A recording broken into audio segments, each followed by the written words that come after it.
Hi guys, back with me again in this channel. On today's video, I'm gonna give you a tutorial how to make saved video collections on TikTok.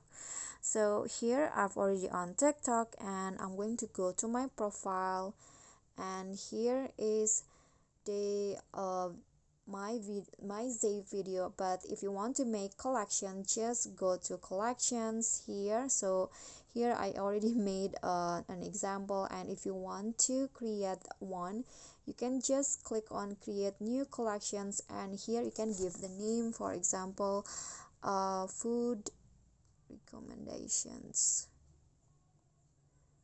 Okay, and after that you can make it public, or you can just make it private and click on next. And here CapCut will direct you to select a video from your saved collection. So I'm going to say choose this one, this one, this one, and click on add videos. And just like that, your saved collections has been saved on TikTok. Here is my saved collections. Okay guys, so that's all for me. Thank you guys so much for watching. If you got any question, feel free to drop them in a comment, and if you think the video is helpful, don't forget to click thanks, like and subscribe for more content. I'll catch you all in the following videos. Thank you.